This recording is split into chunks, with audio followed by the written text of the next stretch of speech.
Hi there, it's me, Jordan Van Haslo. Welcome to Jordan Van Haslo and Friends live on Hot 702.5 FM Las Vegas. Let's get on with the show.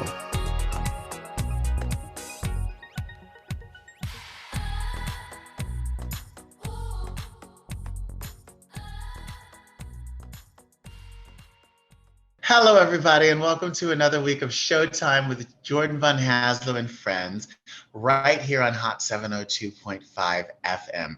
Today, we're meeting a new friend. I love it every time I meet a new friend. I actually met this friend through our new producer, Jose, who I keep trying to coax to come on air, and he won't come on air. He's like shaking his head at me. Such a wuss. All right, fine. We're gonna get him at some point. But nevertheless, our new friend is a 6-time Grammy nominated producer, sound engineer. He's currently based in Miami Beach. I'm so excited to learn about his background and get very, very well acquainted with him. Ladies and gentlemen, please welcome Paul Rhodes. Welcome, Paul. Hey, how are you today? I'm wonderful. How are you? Good. How is everything in Miami Beach today? I haven't been to Miami Beach in years, and I probably haven't been to Miami Beach in over 10 years. What's the weather like there? Is it hot and humid, or is it? Yeah, it hasn't changed. It's like a swamp. It's literally horrible. Oh, okay. How long have you been there? I think like 13 or 14 years now. Yeah, it's been a while. Oh, 2008. Okay. It's like 14 years. Where are you originally from? I always try to learn a little bit about the folks that I'm having conversations with, and I saw that you went to school in the Midwest. Are you from the Midwest originally? I originally grew up in Kansas City, Missouri, which is not something I would recommend for anybody. That's so horrible. If they don't have to, you shouldn't do it. But no, that's where I was born and raised. But they supposedly, I've never been to Kansas City, but there's a lot of like great good barbecue in Kansas City, right? There And is they have the amazing jazz scene and. Yep, absolutely. There's actually it's a very misstated city. When I was growing up, it was actually, I think, even better than it is now. But it's got a huge art and cultural center to it. So it does have a huge jazz background. Excuse me. It's one of those cities where I think people don't realize how much came out of it and how many people came out of it, including Walt Disney and a lot of very famous people. Missouri in general has a lot of celebrities come out of it, which I thought was kind of shocking. But yeah, Kansas, it's an amazing, they have one of the best art museums I've ever been to in this country called the Nelson Atkins Art Museum. It's amazing. They have the Plaza, which was the first outdoor shopping mall in this country, in this country. So I think that was built in 1903. You mean the San Dimas Mall wasn't the first? No, it was not. It was not. They were at one time, it was a very bougie city. It's gotten kind of, I don't know, overrun with religious fanatics since then, but it's still got its really amazing parts to it. Totally. But you still were like, how do I get the hell out of here, right? Of course. You were yeah. So were you as a child or as an adolescent, was music a big part of your life? Were you studying music, or how did you come to music? So yeah, I mean, I can remember being a kid and just hearing music in the car and absolutely loving it, just going nuts, right?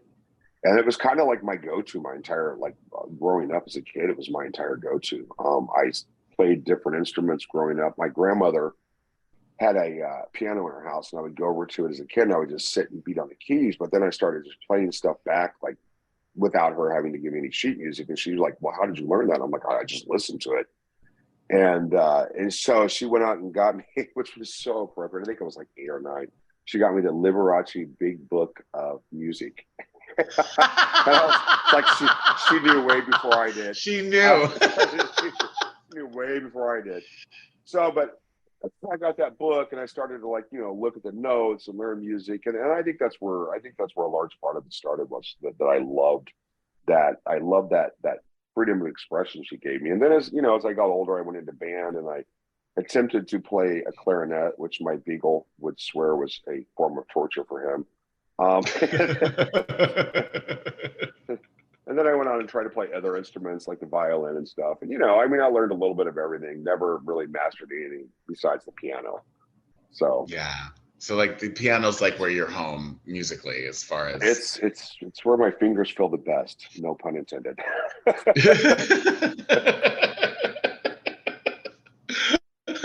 We'll come back to that later. But so at what point did We will so not. at what point you said we will not. So at what point, so you're like playing in bands and such, you're in No, school in the I Midwest. mean, like, yeah, a friend of mine, a friend of mine had a cover band. Like, we did a lot of like stuff like Duran and XS. I know you don't know who these people are, but of course I do. but Suicide like Blonde. yeah, the whole '80s pop like genre, and that was our thing. But yeah, like I really didn't get into music more until I got to Los Angeles. I moved to New York when I was 18 for 3 months with my sister. Hated it, thought it was a huge cesspool, and went back to Missouri and was like, I need to find a different city. And I moved to Los Angeles when I was 19. Isn't it funny how that happens? Like people like I find that people who like really have this drive to be creative and want to make it in the industry or in the arts, they choose to either go to like one or the other, New York or LA. And it's so funny how both cities people have a visceral reaction of. And it's like they Yeah. immediately know, oh, this is for me, or this isn't for me. What was it about New York that immediately made you say, oh, I can't see this? No. I mean, have you been to New York? I actually live in New York. Okay, then you should And I've know lived the answer to that question. And I've lived in Los Angeles. I lived in Los Angeles for 8 years. I've lived in New York for years. I don't want to date myself. I moved to New York when I was a little older than you were when you moved to New York. And then I had an 8-year hiatus in Los Angeles. And then I spent a year in Las Vegas, and I still come back to Las Vegas to do this show, but I live in New York now. So I'm just curious because it's always interesting because I think you listen, New York is one of the cities that's incredible to visit. It's horrible to live in. And it's not that it's not. There's amazing aspects to New York, but it's super expensive. I think when you're young, it's extremely overwhelming, right? Like you go from a place like Kansas City, New York, and you feel like you've just been swallowed. There's no sunlight because you're always in the city where there's a building covering up. And I hated that aspect. I hated that you couldn't get outside and really feel open. I totally get that. I totally get that. But so you're like, okay, let's try LA, and all of a sudden, like there's sunshine, everyone's and mountains pretty, and palm trees. Yeah, I mean, it's like I was like, all right, there's oceans, there's sunshines. I can literally go snowboarding in the morning and surf in the afternoon. Like, what other city in the world can you do that in? I say this as somebody who grew up in the Midwest. I grew up in Chicago, and my mother's family was from St. Louis. And so I used to I-95 up and down. And I will never forget just when I first moved to New York, walking down the street and all of a sudden thinking, wait, is there like an incline? Like, what's going on here? I feel like I'm walking uphill. So like the dynamic of having these mountains behind you, having the ocean after spending your entire life up until that point in the middle of the plains had to be just a wonder for all of the senses. It's not even, well, I mean, listen, again, Kansas City it's not horribly flat. It's that part of Missouri's got a little bit, it's not like Southern Missouri where it's got hills and Ozarks and stuff. But my father worked for an airline growing up. So I spent most of my life from I can remember traveling all around this country. So like we would go to California every year, we would go to Florida, we would go, I mean, all over Arizona, Oregon, we went all over. So it wasn't like it was a shock to me. I was used to other environments, very much so. But I also knew what I liked, right? And being surrounded by, and I don't get me wrong, I love New York, and it's a great place to visit, but I would never live there. It's just too much concrete. I totally get that. I totally get that. Totally. It's urban. So you get to Los Angeles. What's the first thing you do? Who's the first person you meet? What do you mean? Like, so I moved in with my aunt and uncle. I went to college. That's why I went to LA. First person I saw was my family. Wait, so you moved to you went to school? So you went. What Yeah, sent you so out there was school or? my aunt and uncle were like, "Hey, come to California and live with us. You can stay at our house and go to college." I was like, "That sounds like a perfect deal." So I moved out there and started going to a community college out there first, called Moore Park Community College, and then transferred and like went to I went to Valley and then went to USC. So University of Spoiled Children. So but it's but it's a great college. But yeah, I mean, I originally went out there to go to college, and but I fell again. I was already in love with music, and I mean, come on, it's LA. There's a huge music scene. Totally. What were you studying when you went to college? So sociology, if you can believe that. Oh yeah. So What was your sociology and back then? psychology. What was your goal then? Like when you were majored in that, and you're like, oh, I this is what I want to do, and this is what I'm gonna like. What was your goal at that point? No, I mean, I thought about becoming a therapist at one point. I actually did that for years, some therapy work, but it was one of those things where I don't know necessarily what. I think I was just very lost. I'm still really young. Like people think at 19 or 20 you're supposed to know what you're supposed to do. You're not even listen, your cerebral cortex is not even fully developed till you're 25. How we put people Totally. through college before 25 and then tell them know what you're supposed to do with the rest of your life is beyond me. Makes no sense. Totally. No, totally. But when you're at that age, you think you know it, right? You're like, I'm going to move to Los Angeles and I'm going to have the career doing XYZ and I'm going to get a big spread and Los Feliz and life is going to be amazing for me, you know? Los Feliz. So listen, back when I lived in LA, Los Feliz was not a good area. It was strictly like Hollywood or Hollywood Hills or Beverly Hills or West LA. Where did you But yeah, I live? know. So I started off in Thousand Oaks. I was all over. But eventually, once I got married, I ended up settling in Hollywood Hills, right underneath Lake Hollywood. Oh, okay. We were sort of neighbors. I was on the other side of the hill in Whitley Heights.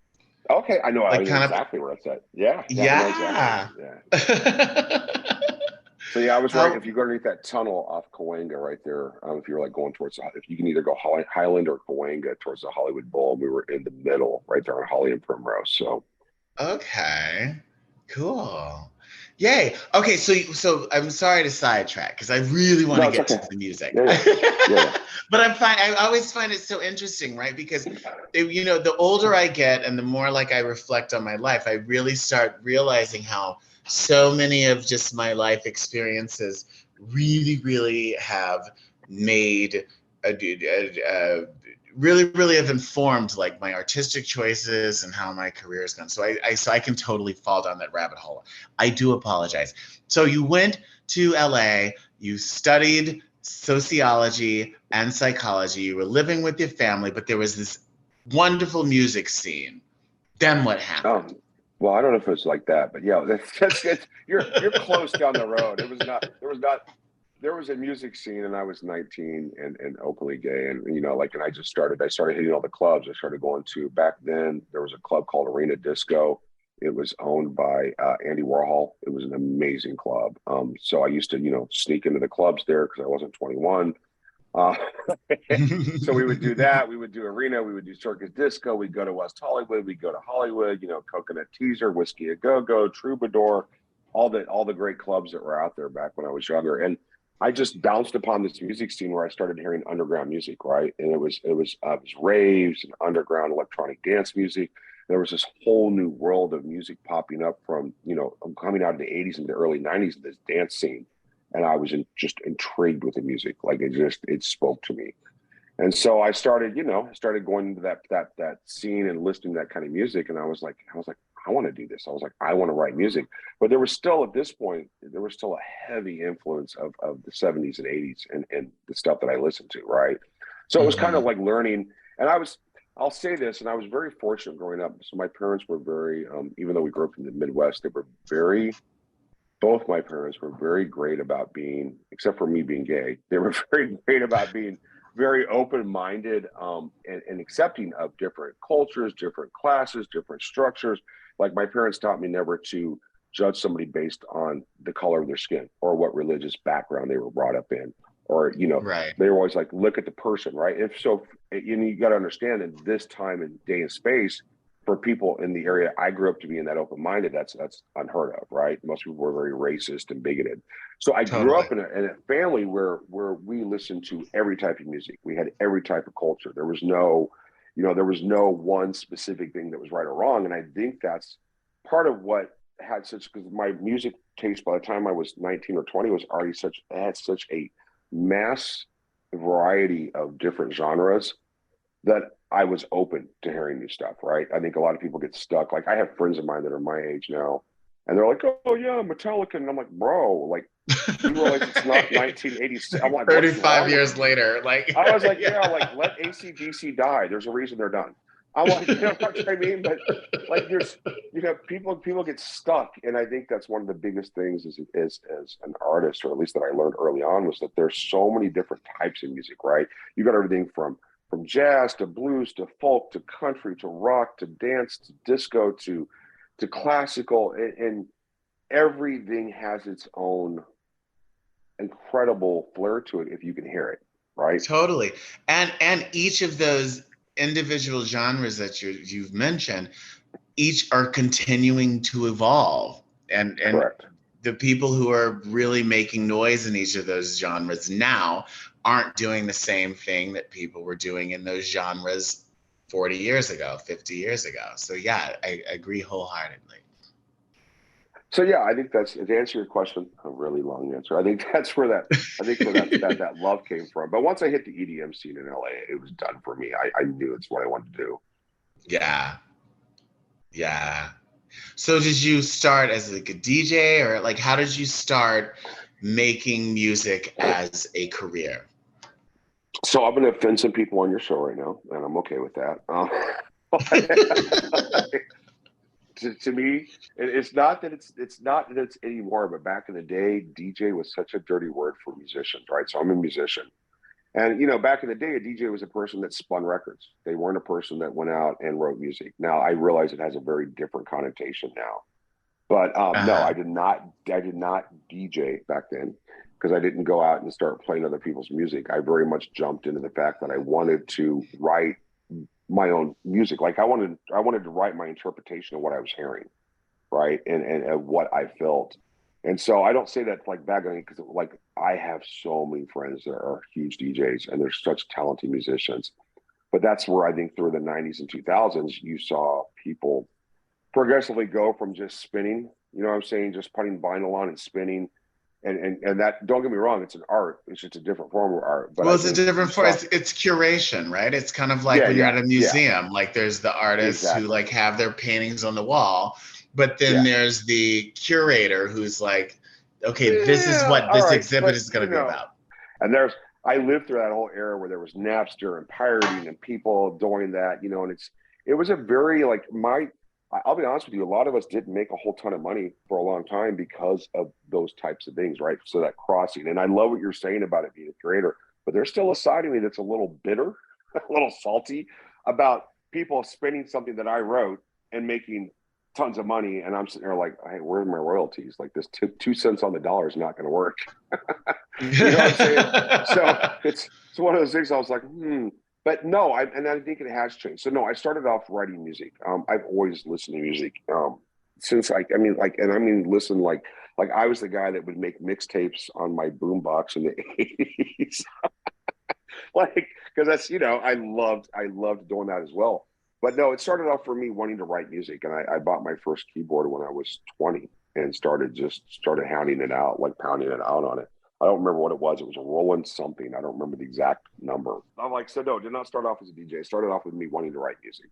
Awesome. What was the first song you wrote that kind of like really made you like where you were like, oh, okay, I can do this and I'm gonna do this as a career. I'm gonna do this as like, what was that kind of first, There was no, that was never, that was, it's funny because, like, the music business is such a weird industry, and it was never, So it was never a career. I didn't never like, hey, I'm going to make this a career. I met my ex-husband. I was 25, and he grew up in Beverly Hills, and was his best friend owned a huge recording studio that he bought from him and record label. So I was dating this guy. I was dating this guy, and I was like, hey, I'm like, I do music. I'm like, you have a recording studio. Let me come in and record some music. And he was like, all right. And I was like, okay.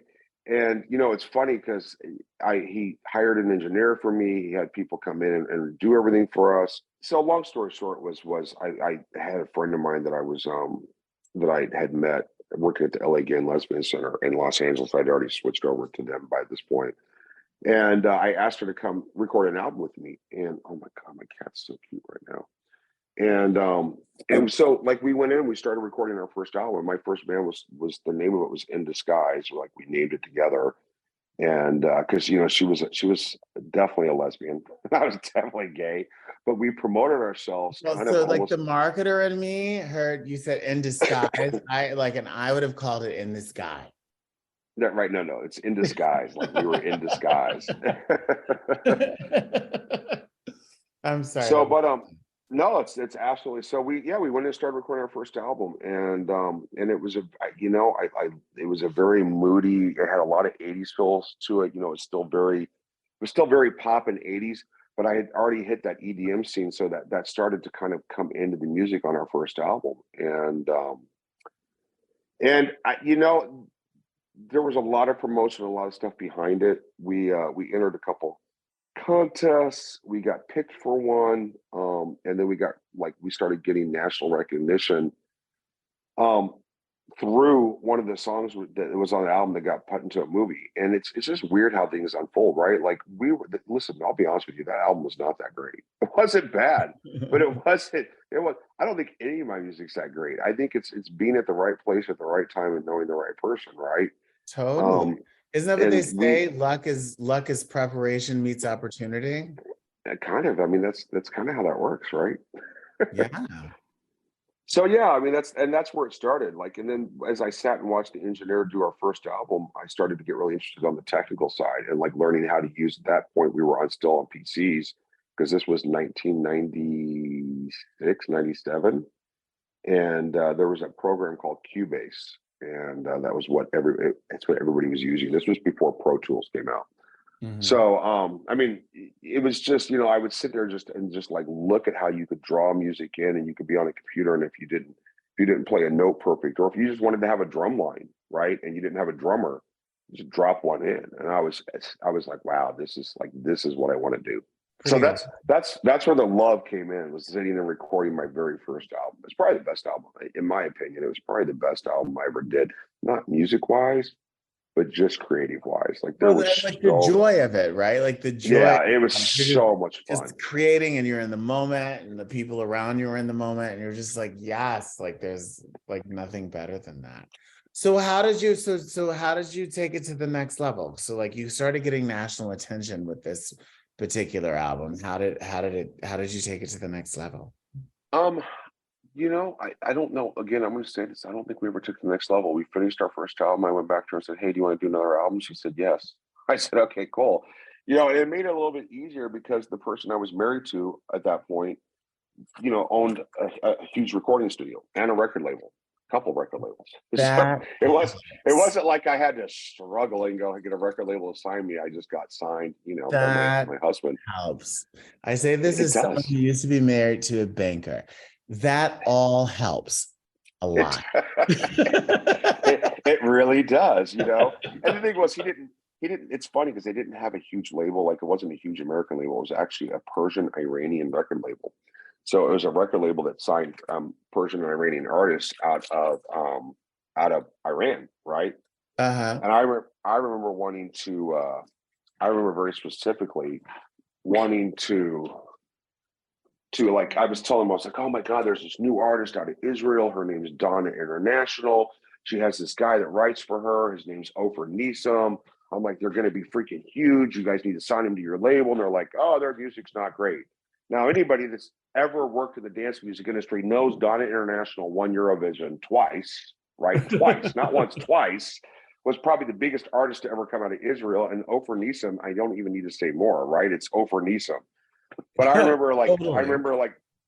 being like telling my ex, I was like, bro, I was like, you need to sign these people. He's like, oh, they're not going to be big. And I'm like, okay. I'm like, all right, but they are, Oh, and they ended up both being huge. so back to you. You keep releasing more and more music. So yeah, we did our second album, it's In Disguise. It was called Transitions. And I think this was 90. God, I don't remember. Let me look. I can tell you because it's been a hot minute. You always, whenever you do an album, you always write it at least about a year before it actually gets released. At least that's how it used to work. Totally. Yeah. So Totally. this came out 2002 is when we released it. So I think I was writing that in 99, 2000. Yeah. And the idea was that at that point, there was a couple albums that had been out where there was like continuous music, where there was no breaks, because usually you put like a 3 to 5 second pause between songs on an album, right? And so you have a song and you put a break, you have a song. And I wanted to do something where there was no break. So I wanted the album to start and you play it start to finish, right? Now you could Like where there's no, like just every song goes. Goes into the next one. Oh my goodness. I think that is the most amazing idea. I always wanted to do that. You know who did a really good job at that? Prince had an album called I think it was called Come. And it was like right before, it was like his last album before he became the artist formerly known as Prince. And like every song bled into each other. And it's like the most amazing experience in the world. Well, and that's the whole idea, is I wanted to take people on a journey, right? So there was all kinds of, by the time we got to Transitions, I had really gotten deep into the dance scene. And so I wanted to do an upbeat, like really dancey albums. And Suzanne wanted to do, she wanted to do like, kind of like what we did on the first album. So there was a lot of creativity. This album was a lot more stressful. Like we fought a lot. There was a lot of arguments. And I don't mean arguments bad, just like we had a lot of creative differences, right? Yeah. And I think that's where, like, there's growth in that too, because there were songs that I felt like she added so much into it that wouldn't have been there, right? And then there were other parts where I was just like, listen, like, you got to let me have this beat. I need this 4 on the floor. Like I need this. Like, you got to let me have it. So we made it and we incorporated it, right? And we made it happen. But it was definitely an adventure. I think one of the things I love most about the album was that the transit, like any music I write. So I write everything myself, right? I do not sing. I sang on my first 2 albums. It was horrible. The singing, the music, or the album? No, my singing, oh my God, it's so bad. I mean, like, you can only, like, today people have autotune. They can sound great. But back in this time, we did not have autotune. So we used a lot of filters to make me sound very David Gahan from Depeche Mode, right? Like my voice isn't horrible. I can carry it. Well, you sound like you have a wonderful singing voice. There's a lot of, and I say this as someone like vocal music was what I studied. And you said you have a lot of resonance. Your placement as you speak sounds very forward. So I'm shocked that you don't have a good singing voice. It's not horrible. It's not great. Like, what I'm saying? It's one of those things where I can get away with it, but it's not, you're not like, oh, wow, that guy's amazing. You're like, yeah, okay. It's you're like, eh. But I loved the music side, right? So I loved writing music. And this album gave me such freedom of expression. Like, I wrote every transition on there. I wrote every note on that album by myself. And I the harmonies, melodies, from top to bottom. There's not a single sound on that album that I did not do.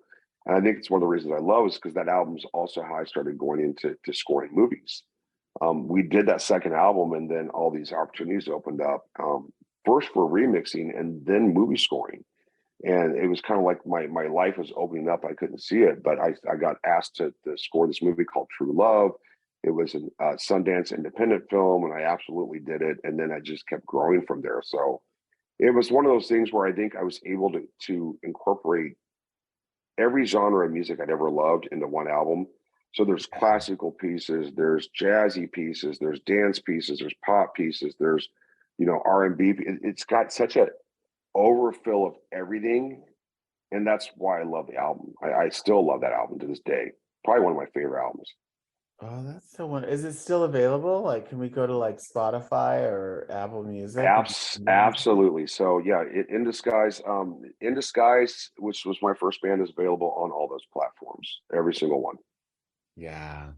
Okay, cool. We're all gonna listen to it. Talk to me about your process.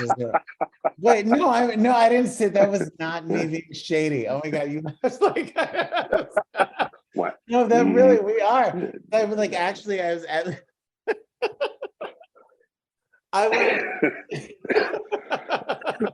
Sorry. Go ahead. no, we are in disguise. I'm actually on my phone right now.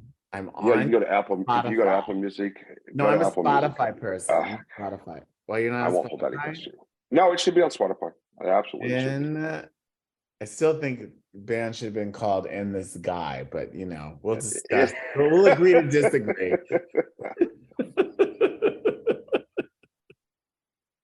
Oh Wow. my Wow. goodness. Wait, no, the song is called In This Guy. Now I'm trying to like find. No. Yeah. It's you'll see it. Hold on. No thanks. Wait, what's Yeah, the name so of the song? What's the name of the song again? well, and you know what's really crazy is, so I hate how these platforms work now. Now there's In, people putting out, there's two other, as I look on Spotify for I In see. Disguise. In Disguises, No, it's INDISGUISE. It's all really one easy. Just word. yeah. So it's capital I, lowercase n, capital DISGUISE. I can literally send you the link right now. Yeah, no, maybe you should because let's see. Okay, Okay. In Disguise. That's someone's named Ash called In Disguise. Oh, here we go. In Disguise. It's Yeah, it like should be like a black and you white photo. and like And yes, I me, yeah, yeah, see. yeah. That was super. I was 27 there. I was still really young. Oh. Me and that Friends cap I'm wearing. I don't know what the hell's that hat. Yes. So, well, those two top albums on there are not mine. Like somebody else has just used the name and the platforms. Like, and I saw that happen on Apple Music too. The platforms got them confused, and I don't have the energy to fight people anymore. But yeah, the first two albums, the black and white album, and if you see discography, the black and white album was our first album. Then 2002 was Exposed. Yeah. Yeah. Talk to me about your writing process. I want to know about your writing process. So like are you a person who just like gets an inspiration and you're like, I can't talk to Yeah, you. I need to like yeah, what's your process? it varied. It varied. So I would sit. I mean, once I built my first recording studio in my house in Los Angeles, my ex and I's house in Hollywood Hills, and then I built another one. When we moved to Missouri, I built a second one. I actually built a room in that house to record music. But I think it's one of those things. Like, so I'll start writing. I'll start laying tracks down. I'll start playing drum lines, and then I'll start playing with bass lines. And it's kind of like a piece of art. It unfolds, right? So when I was in high school, I loved painting. I loved watercolors, oils. And I think if you've ever done any kind of art, you know that as you have an idea, you draw it in your head what you're going to do, right? But Mhm. as it starts to come alive on the canvas, it can change very quickly and alter and become something different. And for me, music's the same way. Like I would write something, I would play it back, and I'd be like, oh my God, but you know what sounded really cool underneath this? And I would just jump back in. I'd be like, all right. And so I'd add something. And then as I did that, I'd be like, oh my God, well, that changes the whole structure of the song. Let me Right. look at how this is going to flow now. And sometimes I love things, and then sometimes I put stuff in, and I was like, oh my God, it's like two kids clinking pans in the kitchen. It sounds horrible, right? Like it's just, I think, so it was very much a trial and error process, but it was something where like I could hear, I'm one of those guys still, like I'll be out with my friends and I'll hear a track. And I'm like, oh my God, imagine if you put this, and I'll like start doing the sound underneath that. They're like, oh my God, that's incredible. And I'm like, and it's not that it's incredible, it's just hearing it differently, right? And I think Yeah. I think we all, unfortunately, we all can say, yeah, I hear music, but I think it's very unique and individualized, which is what makes music so special, because how I hear a song might be completely different than how you hear that song. Just like when a person 100%. looks at art, and so I think that's the main impacting element of how I wrote, right? Was just it's how I heard it. Like how did Totally. it come to me? Totally. And the fact that you say that, that's like so accurate. Like how you might hear a song is how I hear is different than how I hear a song. Because it sounds to me that you're hearing like beats and you're hearing melody. I And usually harmonies. to a song. Yeah. I usually come to a song from a storytelling element. So I usually come to a song from the lyrics. And then Okay. how are the lyrics elevated by the melody? And then how And is that the see, melody and then that's elevated by the beat? Like so this is so interesting to I me. love that. I love that. And I think a lot of people, and I'm not saying this like it's general, I think a lot of people do listen to that story, right? And I Hmm. was kind of the odd man out because I would bring vocalists in. By the time I got to my second band, Digital PR, I would bring vocalists in to do the record because I knew I couldn't sing, right? I'd already figured that much out. And and I loved like that big powerhouse anthem female like Martha Walsh, like just that big female vocal. I love strong vocals from female leads.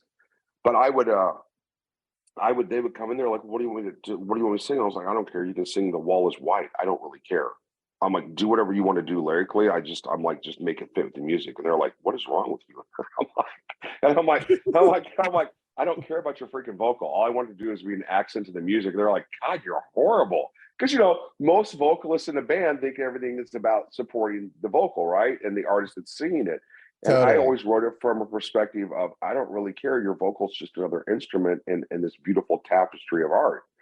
And so it offended people. I didn't mean to, but people would Well, get because very offended. vocalists are like actors, like No, they're vocalists are divas. like instrumentalists are all about just this about the music, but vocalists like actors are about what about me? Like Yeah, I know. they are. I know. And it gets, I'll be honest with you, it gets a little frustrating at times. No, but don't get me wrong. Like the bet, like Pink, Emma Hewitt, she just released an album. Tori Amos, like there's vocalists out there that just literally make or break music, right? And their voice is the key element in that song, right? And everything else is supporting. But Yeah. I also think there's a lot of music, especially in the dance genre and in what I was doing, where the vocals meant to more be like a support than it was a main instrument.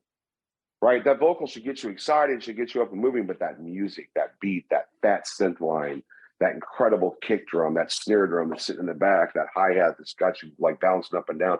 That's what I was into. Yeah. I get that. I get that. Did you ever DJ? Like were you ever like the No, no, person no. pulled Again, ever? we talked about that Well, I earlier. know we No. talked about that a little earlier, but like, did you Now ever I did do a lot like of did you? remixes though. I guess what I'm trying to say, and I shouldn't say that because I did ask you that question earlier, but I mean like knowing like when you like because okay, here's what, right? Like I told you I was a vocal performance major. There are Okay. just some songs that like I hear and it gets to this place and it just takes me to this place where it's like everyone needs to go away. I need to feel this. So, from a DJing or a curating perspective, have you ever felt like, you know what? And maybe it's even just DJing on your own, Apple playlist, like where you're just like these melodies, this moment, these emotions, they need to come one after another after another. So it's you know what? And listen, now you're making me. Oh my God, you're breaking my brain today. Now that you say that, actually, you're right. I did when I lived in Missouri. I did a podcast called Dance Pulse Revolution, and I released it every week. And I actually sat in my studio and used like I put mega mixes together and released them every week. I Right. forgot about that. So you just said that. That's so freaking crazy. Like I totally forgot I did that. Pretty good follow. I had like 10,000 followers at one point, but and then this was when I lived in Kansas City. It was right when my life started. Like I had peaked out. I think I would say I peaked out like 2004, 2008, and by the time I was in that point, I was pretty much shut out in the music world. You know what I'm saying? Like my addiction had taken me to places I didn't want to go. and music was starting to slow down, and the party lifestyle was starting to take over. Yeah. Well, that happens, right? Like Jose and I, Unfortunately, but yes, I'm just thinking, Jose and I met, you know, Jose, who introduced us, or my producer, we met in the club scene quite a few years ago in New York. And you see how you will, not only do you see people who kind of succumb to that, or maybe you know, no, you things can say it want like to it find, literally it sucks the life out of you. it It eats your sucks it, soul. and it's and you understand how it happens, because you know, like I never got to a place where like, oh, this is the, you know, where it's in, you know, but I can understand how that can happen, you know. And so what was your point of, you know what, this isn't working the way that it's was working, or the way that I thought it was working, and this is how I'm going to turn this around to keep moving forward in the way that I'd like to move forward? I don't think it. I mean, honest to God, I don't think it ever worked. I don't think like I was pretty crazy in the party scene. I, I was friends with everybody because I reached a level of success that most people don't get. And so I had this like popularity or notoriety around me that I don't think was beneficial, right? And I say that very humbly because it also destroyed me, right? So having that success, the money, the recognition was part of what ate me up, because I got very egotistical. And I was like, well, don't you know who I am? Like, don't you know? And everybody's your friend when you're on top, right? And they all want to be there with you, and they all want to party with you. But as you start to fall down and your life starts to fall apart, the people that are true friends stay, which was very few, and the people that were using you disappear, right? But taking full accountability for my actions, I'm again. I think we talked about this earlier. I'm very much. I've been sober. Was one of my 7th year of sobriety, and I think Congratulations.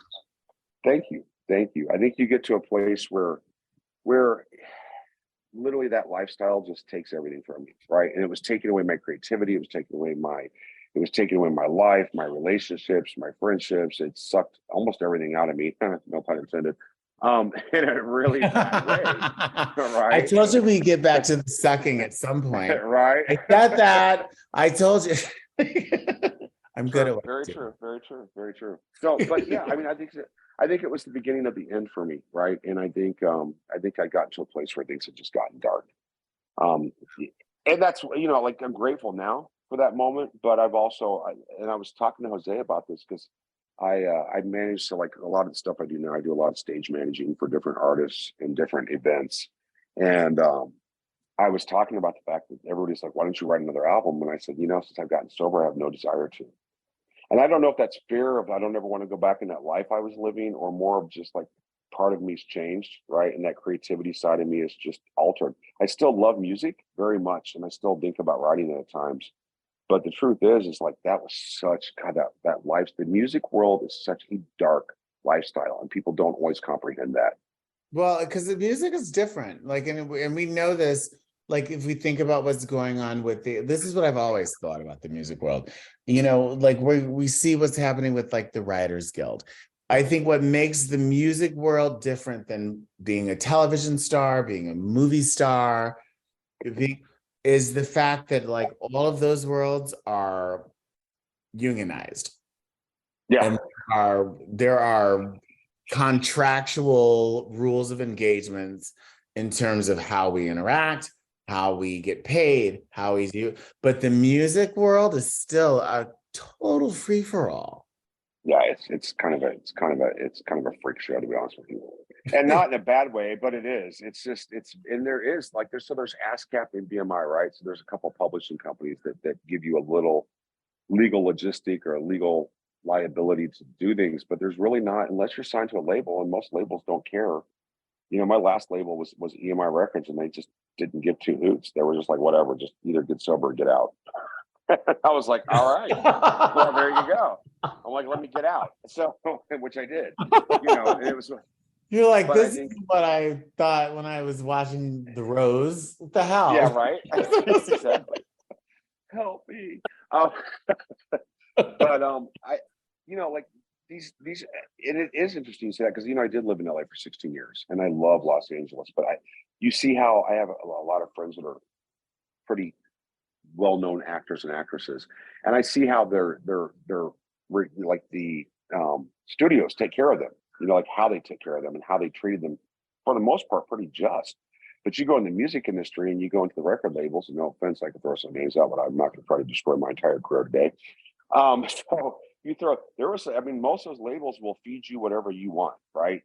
And that includes alcohol and any kind of substance you need to do what you need to do. Mm-hmm. And it's just a very dark world.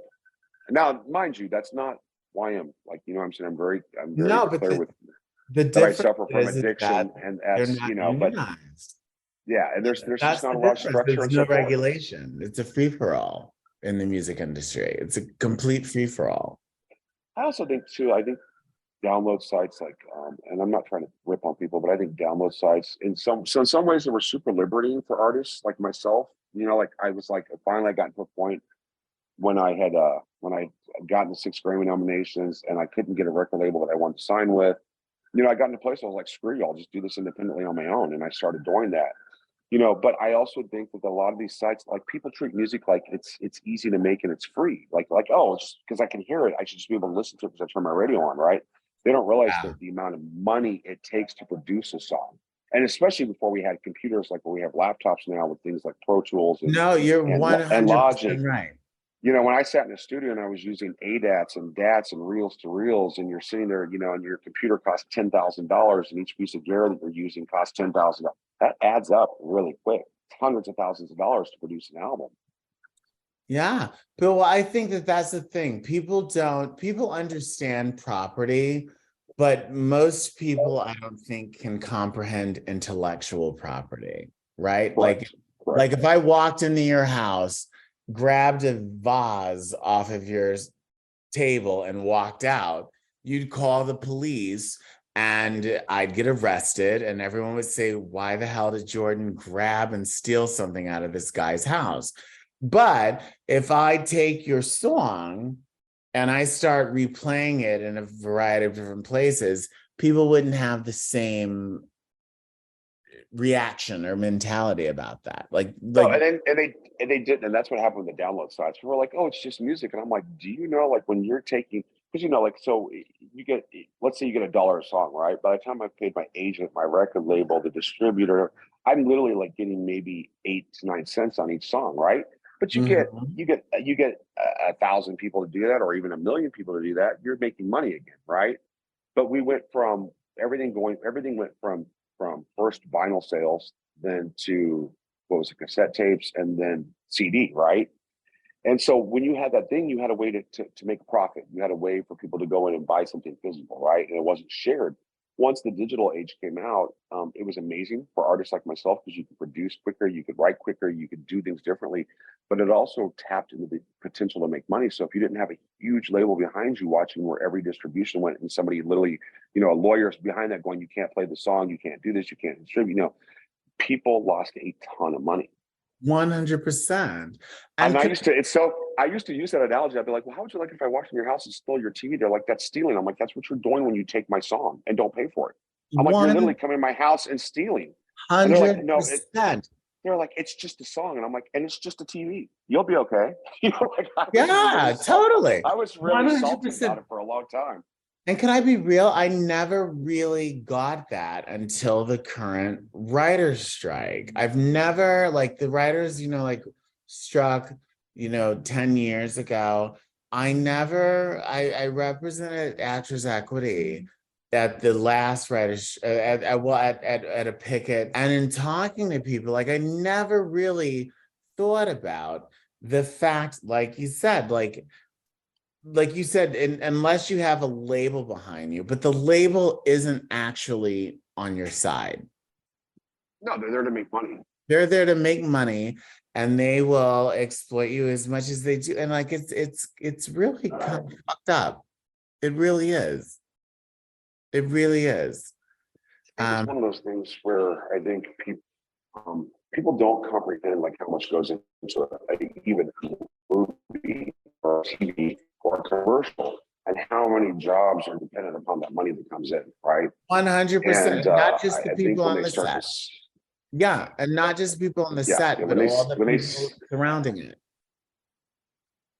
when they see that, then they're like, oh wait, that's a lot, and you're like, yeah.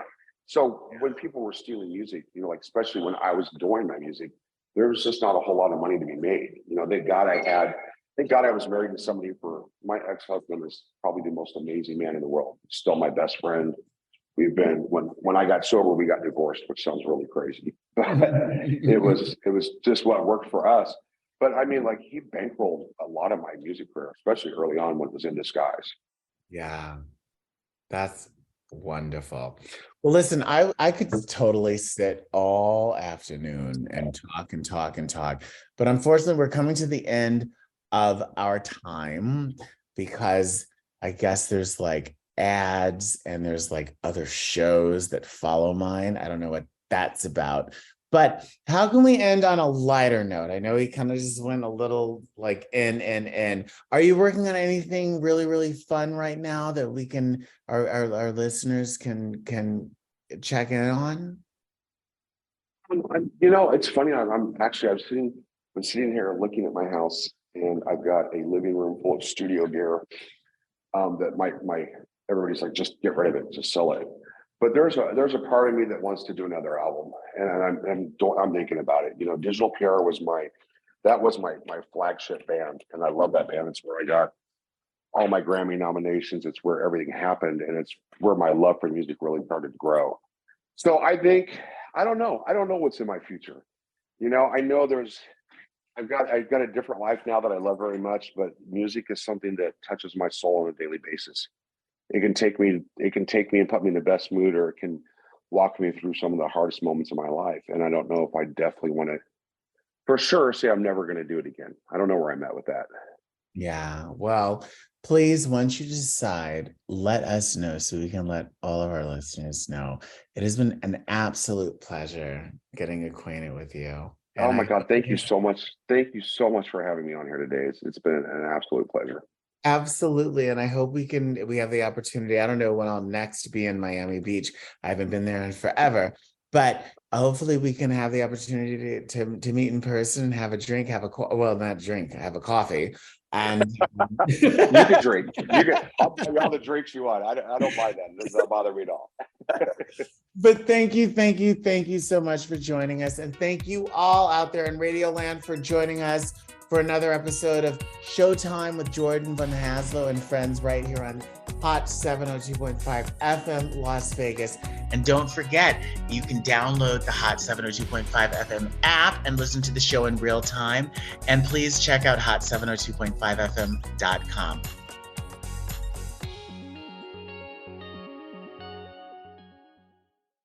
Hi there, it's Jordan Van Haslo. Yes, that Jordan Van Haslo. I don't know if you know this, but everyone's favorite radio show and podcast is now available on Spotify. That's right.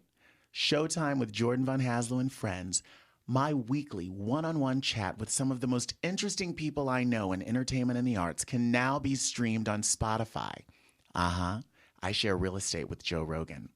Click on the link and be sure to subscribe.